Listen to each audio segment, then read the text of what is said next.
il s'était coupé.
Mon cœur est à toi, oh, tout à toi.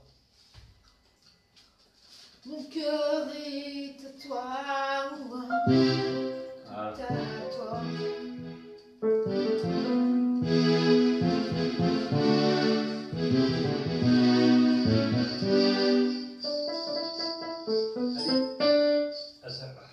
C'est vrai?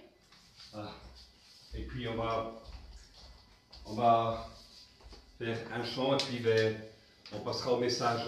Et puis on fera un temps de louange et d'adoration, d'accord? Voilà. Ouvrez les yeux de mon cœur.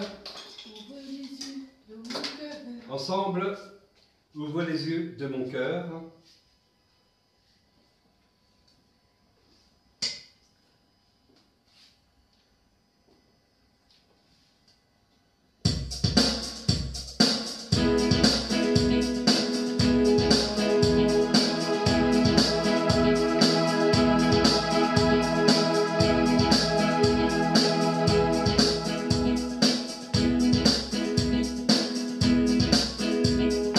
Ouvrez les yeux de mon cœur.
Tu es saint, tu es saint.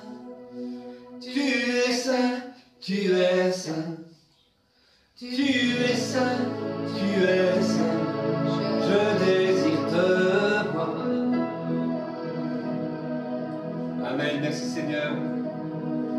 Nous voulons te voir, nous voulons voir ta gloire, Jésus. Tu veux prier pour la parole? Merci Seigneur parce que tu es avec nous en cet instant, Seigneur.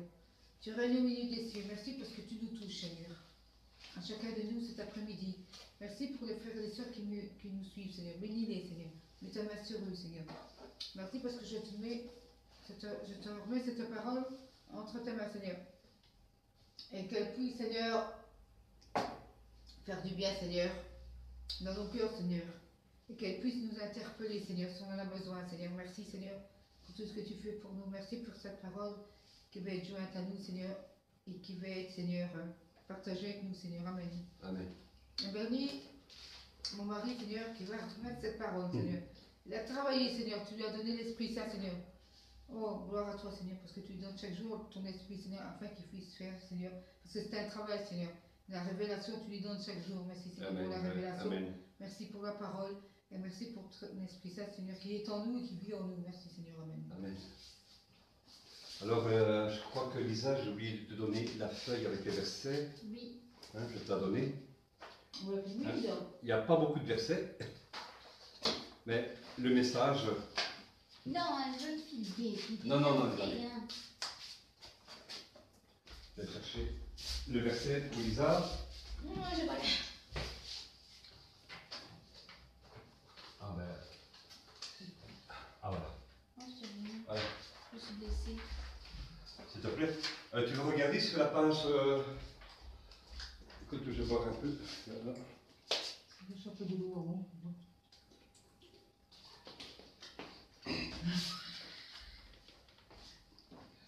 Voilà, mes amis, soyez bénis.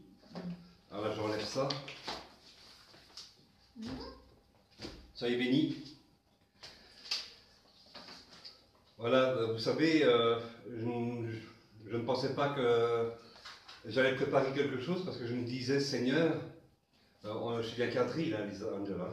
Non. Je suis bien cadré. Non. Hein? Non. Non? Oui, on Ouais. voit. Ah. Donc, je me disais, Seigneur, je n'ai pas de message. Et c'est hier que le Seigneur m'a. Enfin, j'allais dormir jeudi dans mon lit, j'allais dormir.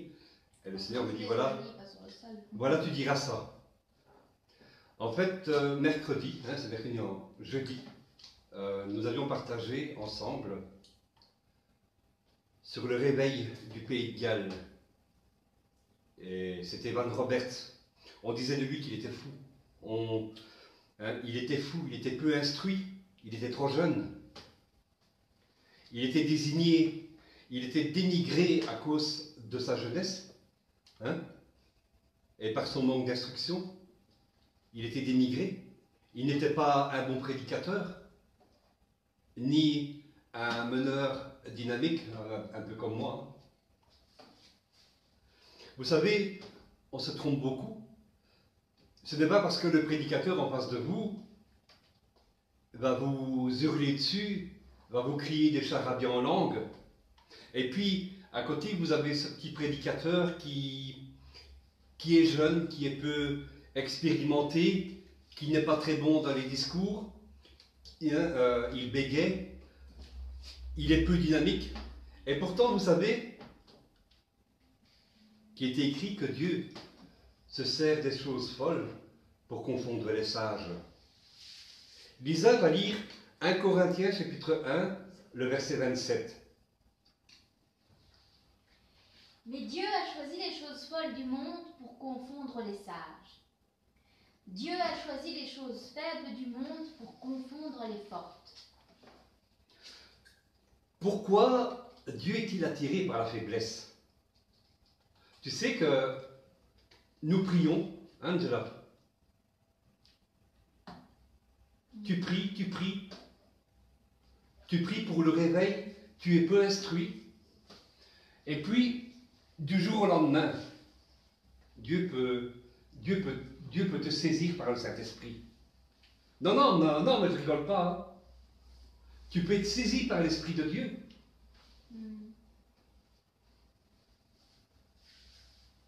Du jour au lendemain.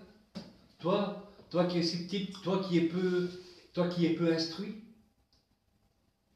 Dieu peut t'utiliser. C'est ainsi qu'Evan Roberts était. Il savait sa faiblesse. Et c'est là que Dieu trouve des humbles. Celui qui sait reconnaître que sans Dieu, il ne peut rien. Il n'est utile à rien sans Dieu, il est utile à rien. Nous avons des grands exemples dans la Bible, hein. Par exemple Moïse. Il n'avait pas une élocution facile. Quand Dieu lui a dit, tu vas aller près de Pharaon, mais Seigneur, je n'ai pas la parole facile. Probablement qu'il bégayait et que cela l'handicapait. Alors vous avez Gédéon, avec peu, le Seigneur lui a donné Madian. Il a vaincu Madian avec peu. Nous avions vu l'autre fois que son armée était constituée de 32 000 hommes. Et quand le Seigneur lui a fait faire la sélection, il ne restait plus que 300. 300 pour vaincre Madian. Le Seigneur l'appela. Lui, il était d'une famille pauvre. Hein? C'était le plus petit d'entre tous. Il était humble de le reconnaître. Pourquoi moi? On dit que l'humilité précède la gloire. Alors vous avez ensuite aussi un des plus grands exemples, David le berger.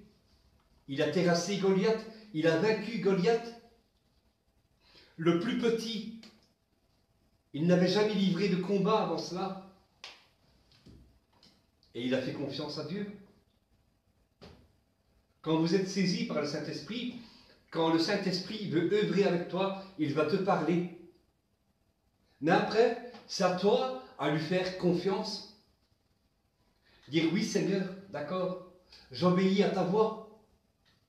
Vous avez des gens qui vont vous dire, non, écoute, ne fais pas parce que ce que tu fais, tu n'es pas encore assez instruit. C'est de la folie ce que tu vas faire. Mais le Saint-Esprit te dit carrément, autrement, il te dit, fais et fais-moi confiance. Tu n'es pas instruit, c'est pour ça que moi je t'utilise. Dieu vous utilise, Dieu va utiliser des gens dans leur faiblesse, peu instruits, jeunes, trop vieux.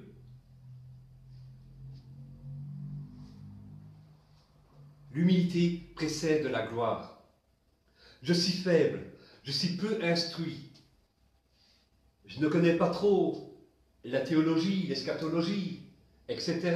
Tout ce qui est lié, hein, je ne suis pas sûr que je pourrais tenir l'institut biblique, aller faire le doctorat et tout ça, c'est pas pour moi. Peut-être qu'un peu l'histoire, ça je pourrais débattre avec vous, mais parler de doctrine, d'eschatologie, etc., tout ce qui est issu de l'institut biblique, donc la théologie, j'aurais un peu du mal. Mais si je suis saisi par l'Esprit, je tiendrai parole avec vous. J'arriverai à discuter avec vous. Tel était Evan Roberts. Et beaucoup d'entre nous devraient se reconnaître en lui. Toi, tu devrais te reconnaître en lui. Toi, tu devrais te reconnaître en lui.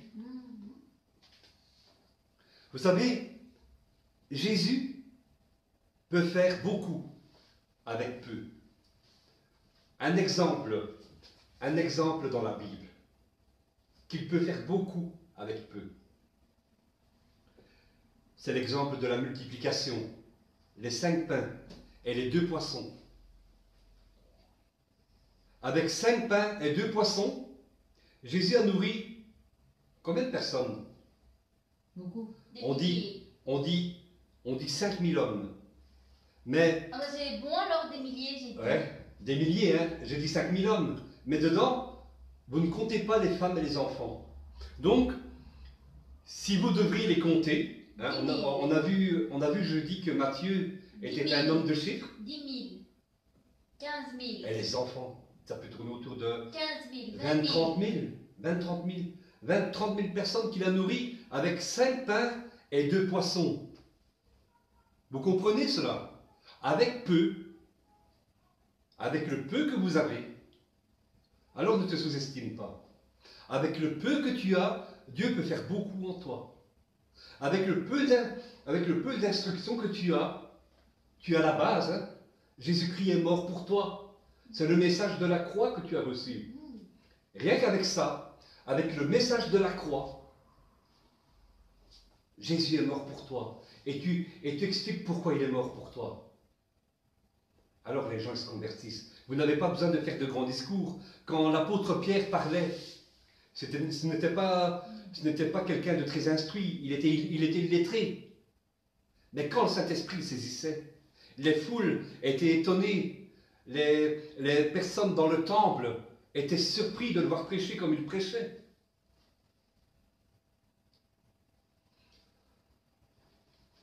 Vous savez, Evan Roberts avait un grand fardeau. C'était les âmes. C'était les âmes perdues encore dans ce monde. Les âmes perdues, c'était son fardeau. En 1904, quand il n'y avait pas encore toutes ces choses qui nous distraient, ne soyez pas distraits, hein, s'il vous plaît. Ne soyez pas distraits. En 1904, quand il n'y avait pas encore toutes ces choses qui nous distraient, et voilà, les GSM, la télévision,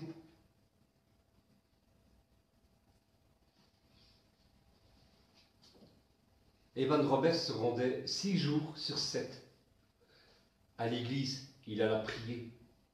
6 jours sur 7. Combien d'entre nous le faisons aujourd'hui dans le monde? Combien d'entre nous le faisons? Ah, mais je ne peux pas aller ce soir parce qu'il y a mon film. Il y a mon film où, pour les hommes, il y a mon match de football ce soir, le Standard il joue. Hein, ou Marseille joue, ou le Paris Saint-Germain joue. C'est un sacrifice. Hein. Lui, il allait au temple, il allait à l'église 6 jours sur 7. Quel sacrifice pour nous. De rester dans la prière quand le Seigneur nous le demande, quand le Saint-Esprit te donne une indication, reste en prière. Vous obéissez et vous attendez à recevoir une réponse rapide. Mais 2 heures après, toujours rien. Pas de réponse, pas de signe, rien. Et puis ensuite, pendant ces 2 heures, après 1 heure, des pensées vous viennent, j'ai mon repas à prendre, j'ai mon film à la télé, j'ai mon feuilleton. Dépêche-toi de parler, Seigneur, etc., etc. Alors certains quittent, mais la parole nous fait comprendre que celui qui persévère, celui-là, il est récompensé. Jésus voit sur qui il peut compter, il voit s'il peut compter sur toi, il voit s'il peut compter sur toi, il voit s'il peut compter sur toi, il voit s'il peut compter sur moi. Oui, c'est pour moi aussi cette prédication, hein, Lisa. Et puis soudainement, après 2 heures, et peut-être un peu plus, un puissant esprit d'intercession tombe sur les personnes là présentes. Tout d'abord, Evan Roberts est saisi et il reçoit dans l'esprit, c'est de cela que tu as besoin. Courbe-moi, Seigneur. Courbe-moi, Seigneur. C'est cela que tu as besoin. Et alors ensuite, le Saint-Esprit va inviter Evan Roberts à le dire publiquement. Courbe-nous, Seigneur. Courbe-moi, Seigneur. Courbe-moi, Seigneur. Courbe-moi. courbe-moi, courbe-nous, Seigneur. Et l'assemblée, elle est touchée par le Saint-Esprit, par un esprit d'intercession. Il pleure pour les âmes perdues. Tel est le fardeau que nous devons avoir. Nous voyons de nos jours des réveils fabriqués. Ils hurlent depuis leur pupitre. Avec le micro, ils courent. Ils hurlent. Ils hurlent.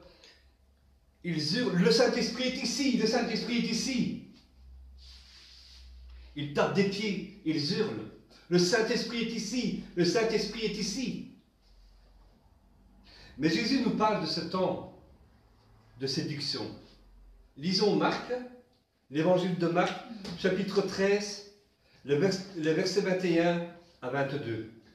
Si quelqu'un vous dit alors, le Christ est ici, ou il est là, ne le croyez pas, car il s'élèvera de faux Christ et de faux prophètes.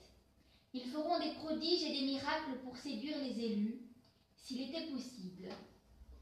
Si le Saint-Esprit était vraiment là, le quartier serait embrasé. Les âmes courraient pour venir à l'église et se repentir et donner leur vie à Jésus.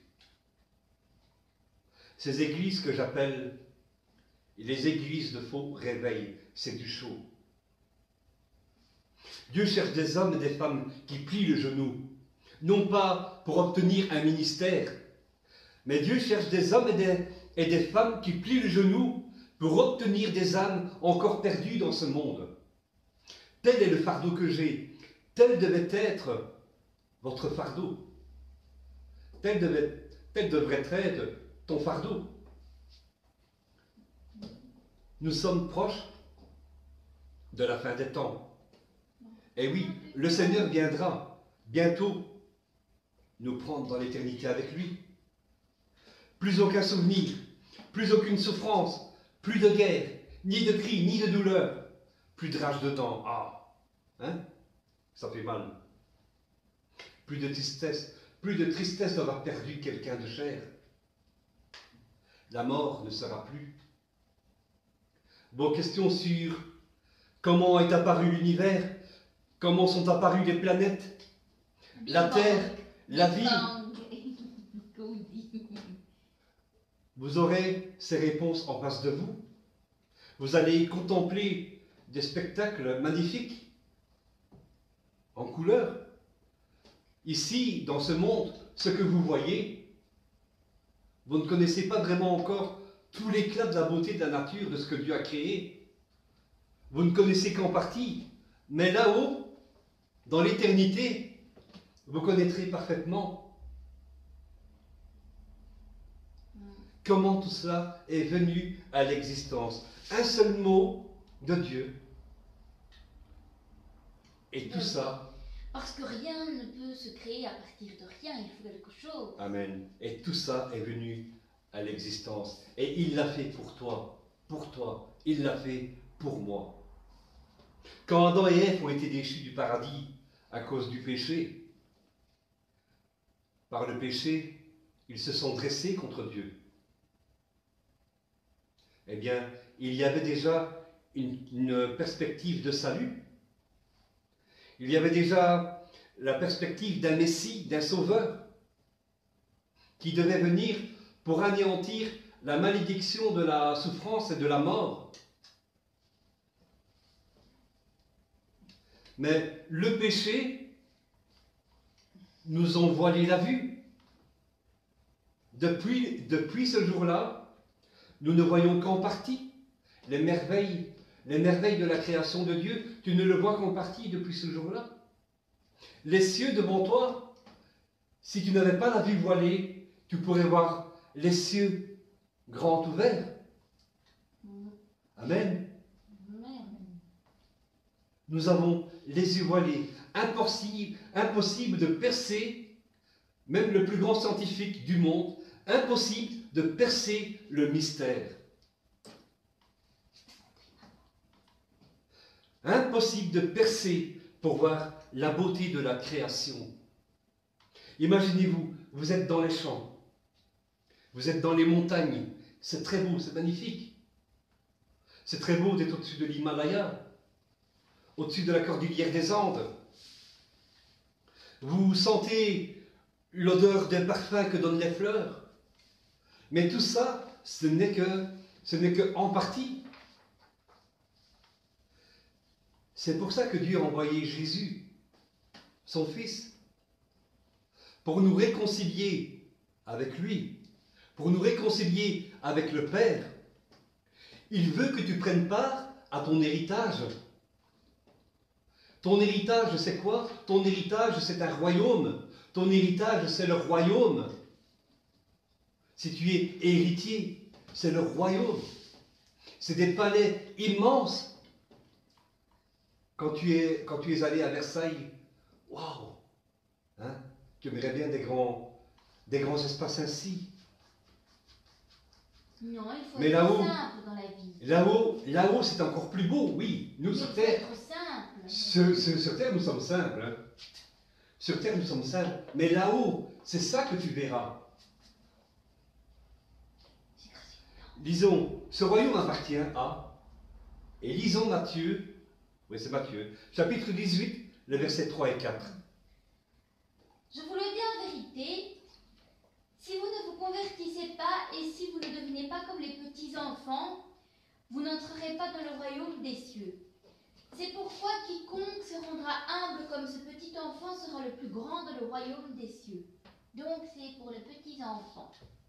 Et il y a un mot très important, humble.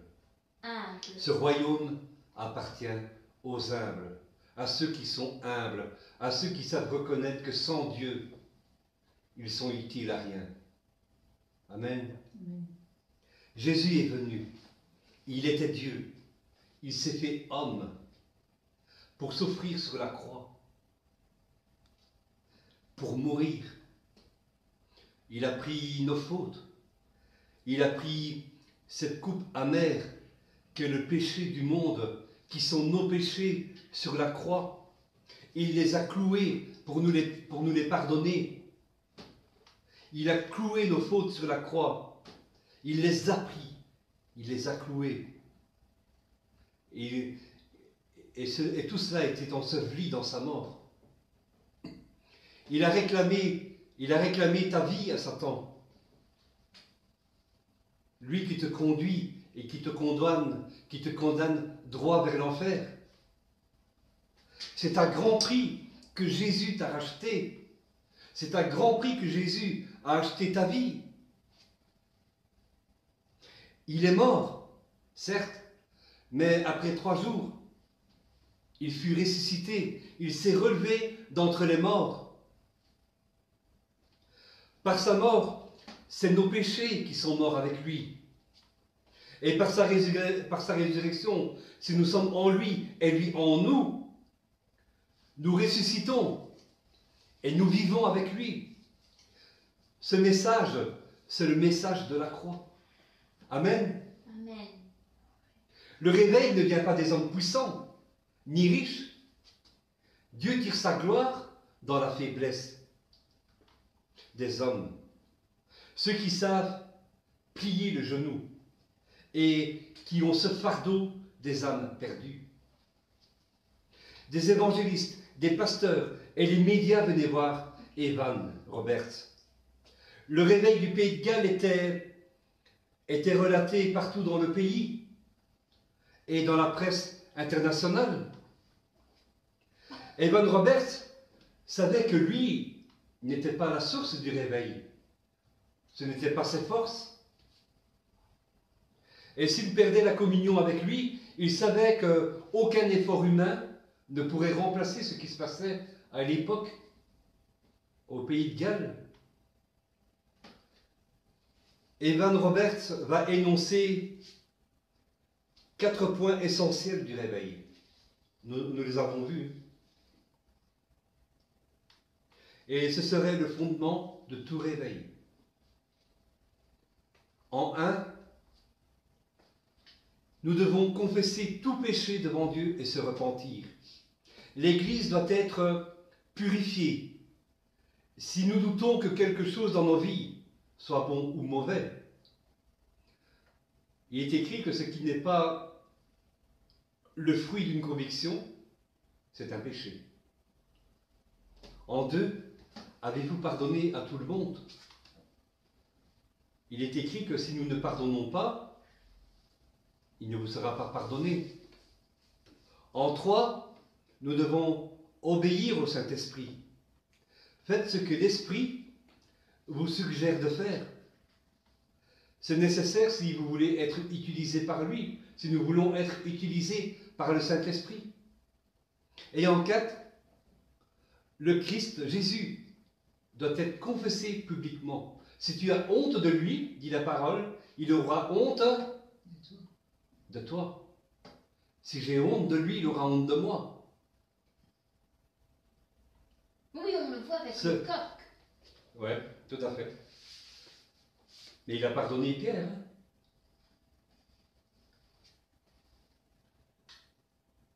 Et dans son journal personnel, Evan Roberts nota 4 principes auxquels il se consacrerait désormais. En 1, je dois prendre soin de faire, premièrement, tout ce que Dieu dit, me commande, et seulement cela. C'est là que Moïse a échoué. Je vous l'ai expliqué l'autre fois, quand il a frappé le rocher. Il n'a pas mis en avant le Seigneur. Hein, il a dit, croyez-vous que nous pourrons faire sortir de l'eau de ce rocher? Ou pas? Croyez-vous que Dieu pourra faire sortir l'eau de ce rocher? Et il a frappé le bâton sur le rocher. Mais il était... Vous savez, il y a des gens qui peuvent faire perdre patience, hein, parfois. Et alors, vous avez... Le peuple mettait en colère Moïse, rebelle, jamais content. Ils ont vu la manne tomber du ciel. Ils ont vu des miracles. Mais jamais content.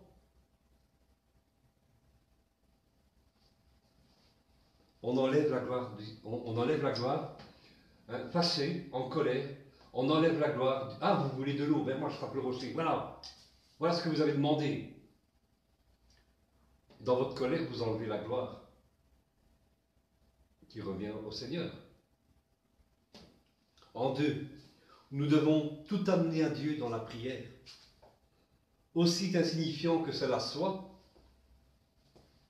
nous devons tout amener à Dieu dans la prière. Nous devons obéir en 3 au Saint-Esprit, plus qu'aux hommes qui vont vous tenter de vous dissuader quand le Seigneur va vous utiliser. C'est ça qui est épuisant. Hein. Le Seigneur va vous utiliser, et puis vous avez tous ces docteurs de la loi, tous ces docteurs en théologie qui vont venir vous trouver, mais ils vont vous épuiser. Oui, mais je ne suis pas sûr que ce qui arrive là, c'est l'œuvre du Saint-Esprit, ce n'est pas Dieu. Nous devons donner toute la gloire à Dieu. La crainte d'Evan Roberts n'est pas de lui donner toute la gloire. Il avait peur de ça.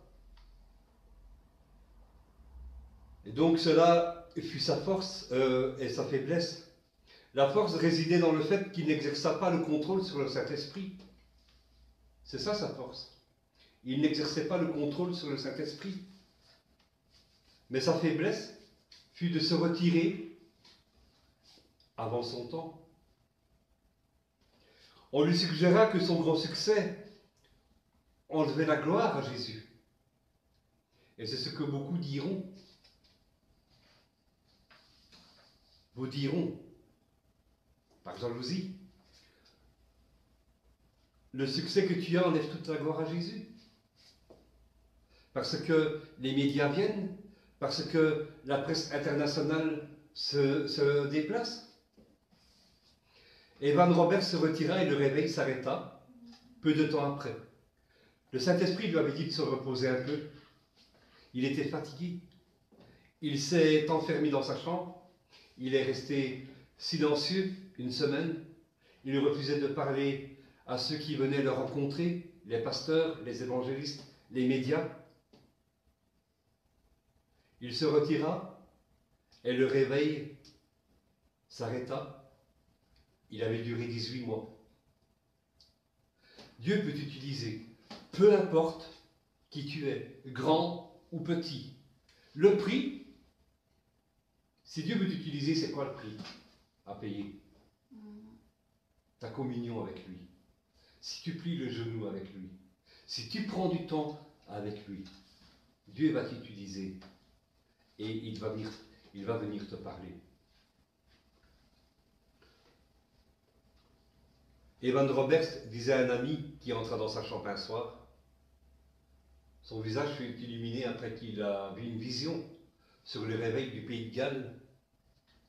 Il dit ceci: nous devons être prêts, nous devons former un petit groupe pour aller prêcher dans tout le pays. Il s'arrêta de parler, soudainement, et cria: crois-tu que Dieu peut nous donner 100 000 âmes, 100 000 âmes maintenant? Et toi, pries-tu pour une église de 200 ou 300 âmes? Ou bien 100 000?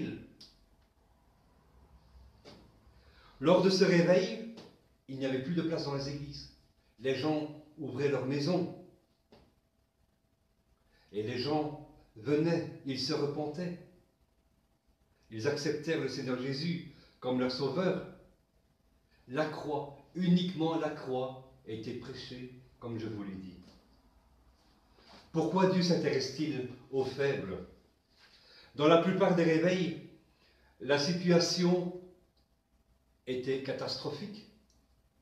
Il ne faut pas attendre d'être bien pour que Dieu intervienne. Hein? Vous voyez l'abomination là maintenant, vous êtes en train de crier à Dieu. Beaucoup sont en train de crier à Dieu: Seigneur, viens. Mais c'est dans ces moments-là où le Seigneur va venir. Ce n'est pas quand tout va bien. Dans la plupart des réveils, ça a été tout le temps ainsi. Je pense au réveil des Cévennes en France. Les protestants étaient persécutés, étaient torturés et mouraient. La France était en feu, à sang. La situation au Pays de Galles était catastrophique. C'est quand tout va mal, alors que les hommes crient à Dieu. Et lui, dans son amour, sa bonté, il va se manifester. Il a toujours répondu comme ça. Le Seigneur aime quand on crie à lui. C'est le message de la croix qui amène les âmes à Christ. Dans tous les réveils que vous pouvez observer, c'est ce message que le Saint-Esprit incita à tous les serviteurs d'enseigner. Le message de la croix.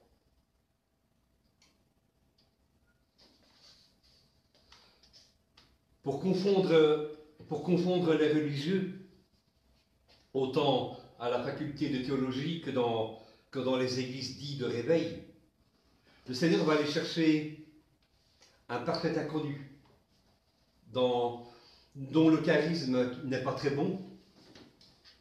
Comme prédicateur, il n'est pas très bon. Il bégaye, il n'est pas vraiment dynamique. Il est peu instruit. Tu te reconnais là-dedans? Alors tous ces religieux-là sont dans la confusion. Ils mettent le doute de l'œuvre de l'Esprit. Ils attribuent l'œuvre du Saint-Esprit, ils attribuent cette œuvre au diable. Ils disent que c'est le diable qui le fait. C'était pareil au temps de Jésus avec les pharisiens. Jésus utilise qui il veut, quand il veut. Il peut utiliser des bébés, il peut utiliser des infirmes, il peut encore utiliser ses pierres. Parce que Dieu veut amener les âmes à la réconciliation. Dieu veut amener l'homme à la réconciliation. Il a envoyé Jésus. Il était Dieu. Il s'est fait homme pour accomplir ce qui était prévu. Il s'est fait homme pour souffrir sur la croix. Il s'est fait homme pour souffrir, mourir sur la croix, prendre tes fautes et les clouer sur la croix. Il a pris la coupe amère du péché du monde pour les clouer sur la croix, nos péchés si noirs. C'est pour ça qu'il est venu. Il est venu pour prendre ton péché. Amen. Amen. Amen. Amen. En acceptant le Seigneur Jésus dans ton cœur, il pardonne tes péchés. Tu deviens une créature nouvelle. En sa résurrection, tu vis. C'est le message de la croix.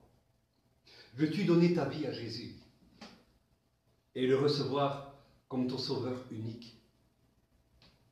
Comment accepter personnellement Jésus dans ton cœur comme Seigneur et comme Sauveur? Recueillons-nous un instant et plaçons-nous devant le Seigneur.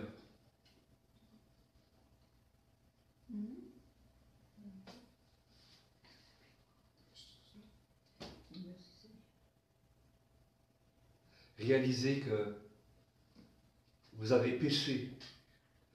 Paul a dit que tous ont péché et sont privés de la gloire de Dieu. Jean ajoute, si nous disons que nous n'avons pas de péché, nous nous séduisons nous-mêmes. Repentez-vous sincèrement de vos péchés. Jésus a donné comme exemple le collecteur d'impôts, qui se tenait dans un coin retiré et n'osait pas lever les yeux au ciel. Mais il se frappait la poitrine et murmurait « Ô Dieu, aie pitié du pécheur que je suis ».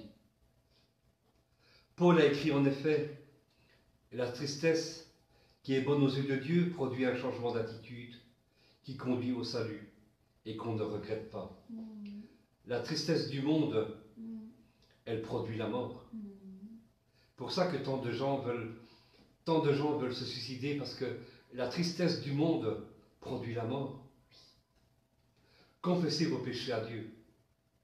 La Bible dit, celui ou celle qui cache ses transgressions ne prospère pas, mais celui ou celle qui les avoue et les délaisse obtient miséricorde.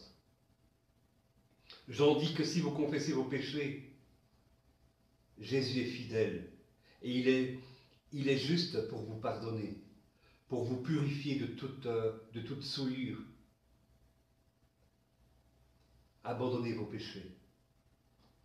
Ésaïe, le prophète, a écrit que si le méchant abandonne sa voie et il inique ses pensées, et qu'il retourne à l'Éternel, qui aura pitié à lui ou d'elle, car Dieu ne se lasse pas de pardonner. Dieu ne se lasse pas de pardonner à celui qui abandonne sa voie mauvaise. Salomon a dit que celui qui cache ses fautes ne prospérera pas, mais celui qui les avoue et les délaisse obtient la miséricorde de Dieu. Celui qui cache ses fautes ne prospérera pas. Demandez pardon pour vos péchés. David a écrit que Dieu est celui qui pardonne. Il pardonne toutes tes iniquités, il pardonne toutes tes fautes. Il veut faire de toi aujourd'hui une créature nouvelle. Il veut que tu les déposes à sa croix. Dans Ésaïe est écrit, le Seigneur veut discuter avec toi. Si tes péchés seraient rouges comme l'écarlate, ils deviendront aussi blancs que la neige. S'ils sont rouges comme la pourpre, ils deviendront blancs comme la laine. Consacrez votre vie à Jésus. Jésus a dit, c'est pourquoi tous ceux qui déclarent, donc tous ceux qui confessent, quiconque confesse Jésus comme son sauveur, il vous confessera devant le Père. La Bible dit que vous êtes une race élue, un sacerdoce royal, une nation sainte, un peuple acquis, afin que vous annonciez les vertus de celui qui vous a appelé des ténèbres à son admirable lumière. Dieu veut t'amener là, dans cette admirable lumière. croyez que Dieu vous sauve par sa grâce. Paul a dit, car c'est par la grâce que vous êtes sauvés, par le moyen de la foi. Cela ne vient pas de vous, c'est un don de Dieu, c'est sa grâce pour toi. Et foi en lui. Foi, c'est croire en lui. Tu ne le vois pas, mais tu le sens dans ton cœur qu'il arrive et qu'il te touche là maintenant. C'est ça la foi. C'est ça la foi qui te touche et tu crois en lui maintenant. C'est un don de Dieu en toi. Si vous voulez recevoir le Seigneur Jésus dans votre cœur, comme votre Seigneur et votre Sauveur, priez avec moi, vous qui ne l'avez pas encore reçu. Seigneur Jésus, je crois que tu es le Fils de Dieu et que tu es venu sur terre il y a 2000 ans. Je crois que tu es mort à la croix et que tu as versé ton sang pour que je sois sauvé. Je crois que tu es ressuscité des morts et remonté aux cieux. Je crois que tu vas revenir sur terre. Jésus, je suis pécheur. Pardonne-moi mes péchés. Purifie-moi maintenant par ton précieux sang. Et viens dans mon cœur. Sauve mon âme maintenant. Je te donne ma vie et je te reçois maintenant comme mon Sauveur, mon Seigneur et mon Dieu. Je t'appartiens pour toujours. Je te servirai et je te suivrai le reste de ma vie. À partir de maintenant, je n'appartiens qu'à toi seul. Je n'appartiens plus à ce monde, ni à l'ennemi de mon âme. Je suis à toi et je suis né de nouveau. Amen. Amen.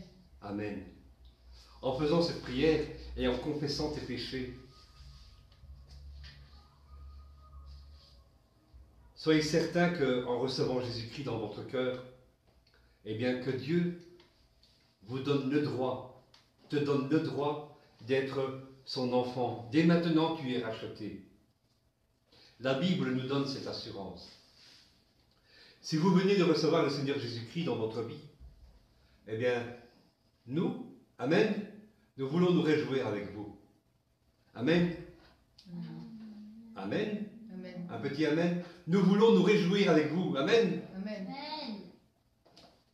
Amen. Alors, marchez maintenant. Et si vous n'êtes pas de la région de la Louvière, eh bien, je vous recommanderais de vous procurer une Bible. C'est nécessaire pour votre apprentissage. Et c'est par ce livre, la Bible, c'est par ce livre que Dieu nous parle, nous conseille et nous guide. Si vous avez la moindre question, si vous avez la moindre interrogation, eh bien, allez nous trouver sur notre site adorateur.be. C'est mentionné donc dans ma page YouTube. Et venez contactez-nous par la page de contact de notre site et nous nous ferons une joie de vous répondre dans la possibilité et de vous aider si ça nous est possible. Que Dieu vous bénisse. Amen. Amen. Nous allons passer un petit temps dans la louange. Oui. On va rallumer ça. Attendez. Les 3 chants, c'est bon. Ouais, bah. Deux, trois chants. Oui.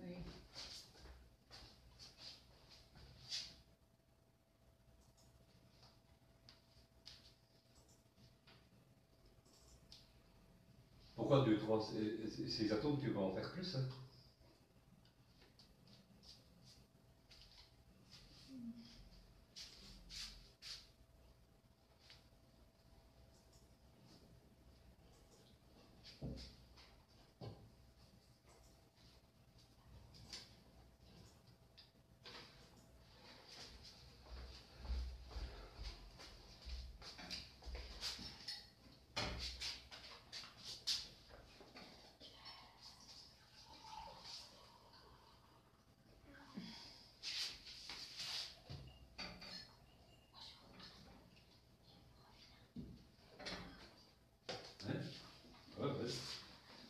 Et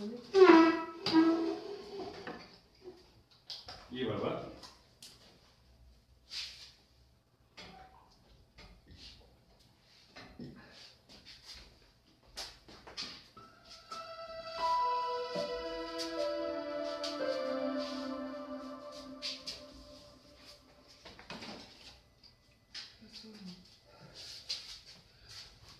Ah, voilà.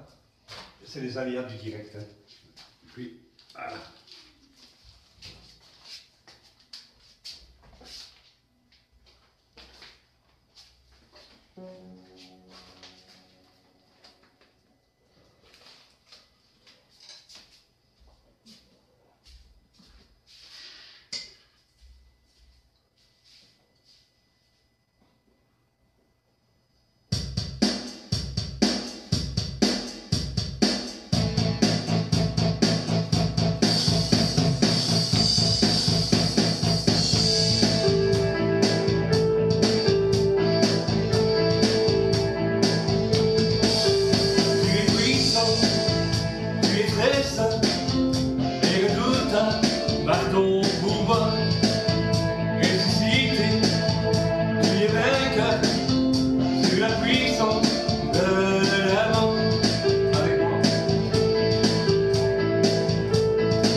Mon cœur est à toi, tout à toi. Mon cœur est à toi, tout à toi.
les anges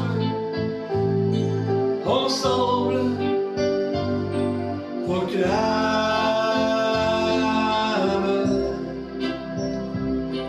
la puissance de ton nom.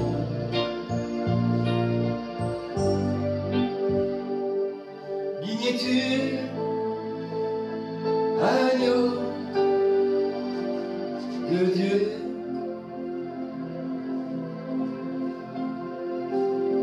Dignes-tu, agneau de Dieu?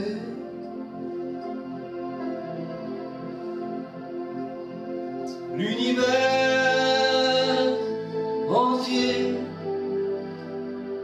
proclame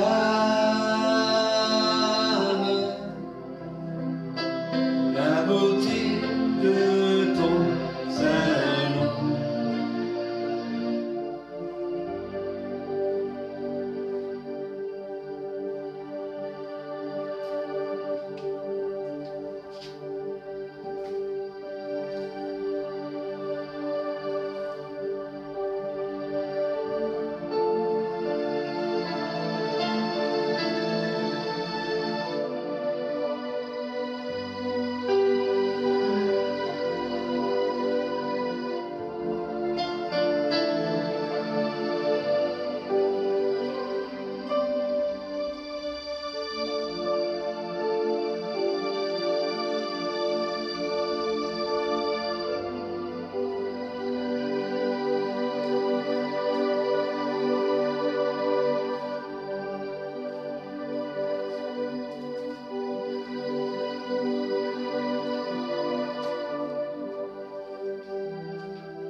Amen. Soyez bénis. Oui, oui. Merci pour votre